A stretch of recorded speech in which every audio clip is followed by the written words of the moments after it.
Assalamualaikum warahmatullahi wabarakatuh. Waalaikumsalam. Yang saya muliakan guru kita Syekh Habib Syekh Fahmi rahimahullah dan saudara-saudara sekalian yang sama-sama kita belajar. Saya mau menanyakan Habib tentang bahwa ketika Allah akan membinasakan suatu kaumnya, tidak mungkin Allah membinasakan kecuali Allah mengutus rasulnya. Wa ma kunna mu'adzibina hatta nab'atsa rasula. Yang pertama. Yang kedua, man arafa nafsahu faqad arafa Allah. Tadi Habib menjelaskan kalau kita sedang ibadah harus melihat dengan kekuasaan Allah, seakan kita melihatnya. Kalau tidak mampu maka kita merasakan Allah memperhatikan kita. Terima kasih. Assalamualaikum warahmatullahi wabarakatuh. Waalaikumsalam warahmatullahi wabarakatuh. Buka surat Al-Qasas. Ya, Al-Fakir langsung masuk saja ke 59 ya. Ini seperti yang ditanyakan oleh Rokib tadi. Wa ma kana rabbuka muhlikal qura hatta yab'atha fi ummiha rasulan yatlu 'alaihim ayatina.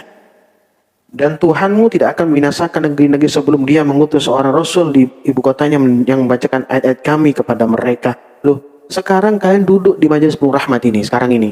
Apakah Al-Fakir tidak membacakan kepada kalian sesuatu yang berhak harus dibacakan? Kan saya bacakan sesuatu yang hak yang harus dibacakan untuk dipahami oleh sekalian daripada umatnya Rasulullah. Kan kita warasah ini, warasatul anbiya, yang diberikan mandat untuk menyampaikan risalah Nabi Muhammad SAW. Itu warasah namanya, sama ukurannya. Apakah sudah dijalani semua ini? Ya buktinya masih belum sepenuhnya. Ya, ini Rokib ini mau dipahami Rokib. Ya, wa ma kunna muhlikil qura ila wa ahluha zalimun. Dan tidak pernah pula kami membinasakan negeri kecuali penduduknya melakukan kezaliman. Tidak kita takut kepada ancaman Allah Subhanahu wa taala. Sebenarnya ini peringatan keras. Kok terus-menerus seperti itu rahmat bisa terhenti. Kalau rahmat terhenti turun di majelis ini, itu azab namanya. Jangan dilakukan itu. Ini pertanyaannya pas ini. Karena di hadapan mata kita sendiri terjadi hal-hal yang memang sangat tidak boleh dilakukan oleh seorang salih atau santri yang ingin mendekatkan diri kepada Allah. Kaitan pertanyaan kedua yang berhubungan dengan menatap, memandang Allah di saat kita beribadah. Ingat, akidah kita adalah ahlu sunnah wal jamaah. Allah tidak berwujud seperti yang kita maksud. Allah tidak bertempat seperti yang kita maksud. Ini akidah kita ya, ahlu sunnah wal jamaah. Jangan kemana-mana dulu. Ya. Namun kita harus bisa bukan membayangkan, menatap, memperhatikan, merasakan akibat penciptaan yang Allah lakukan di alam ini, di dunia ini, atau minimal kepada diri kita sendiri. Dan kita berzikir kepada Allah Subhanahu wa taala, syukuri apa yang telah Allah ciptakan untuk kita itu. Itu memandang Allah. Syukuri. Bersyukurlah kepada Allah Subhanahu wa taala karena Allah ciptakan mata kita sehingga kita bisa melihat. Allah ciptakan telinga kita sehingga kita bisa mendengar. Allah ciptakan kaki tangan kita sehingga kita bisa berjalan dan bekerja.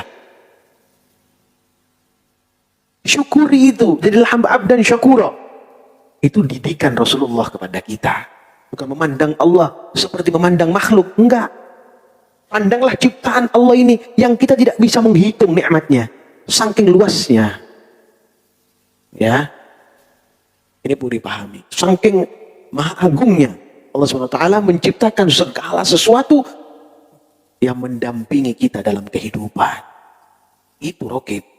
Yang perlu dipegang itu. Kalau memandang Allah, nanti di surganya Allah Subhanahu wa taala. Bukan di sini.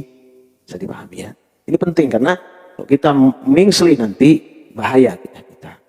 Ya, karena Allah itu mukhalafatul hawadits, berbeda dengan makhluk, berbeda dengan bentuk-bentuk apapun. Nah ini berbeda, tak terbersih dengan pikiran dan hati siapapun. Ya, nah ini perlu dulu. Jadi pemahaman dari situ ya, Rasulullah mengajarkan, mendidik kepada kita adalah hamba abdan syakura, hamba yang pandai bersyukur kepada Allah. Sehingga seakan-akan memandang Allah, saking takutnya kepada Allah, saking cintanya kepada Allah, saking inginnya bertemu dengan Allah Subhanahu wa ta'ala. Itulah keyakinan, itulah ketaatan yang sungguh-sungguh seorang hamba kepada Tuhannya. Lihatlah lautan yang luas, samudra raya itu. Ya, sebiji telur ikan salmon saja nggak bisa kita buat. Ya, apalagi yang lain. Dikuras lautnya, dipukat harimau setiap hari, dicuri tontonan ikan, ribuan, jutaan ton, tidak pernah habis. Tidakkah itu memandang Allah? Paham ya? Kekuasaannya. Ya. Kalau masuk lagi dalam keridhoannya kepada kita. Masuk lagi dalam keberkahannya yang Allah berikan kepada hamba. Nah, itu Raqib. Barakati minas sama'i wal ard. Barokah daripada langit dan bumi yang Allah berikan kepada hamba-hamba yang beriman dan bertakwa kepada Allah Subhanahu wa ta'ala. Mudah-mudahan Allah selalu merahmati kita, berikan kebaikan kepada kita, menjauhkan kita daripada kesulitan, memudahkan urusan dan masalah kita, membimbing kita untuk mendekatkan diri kepadanya dengan lillahi ta'ala. Amin amin ya rabbal alamin. Alhamdulillahi rabbil alamin.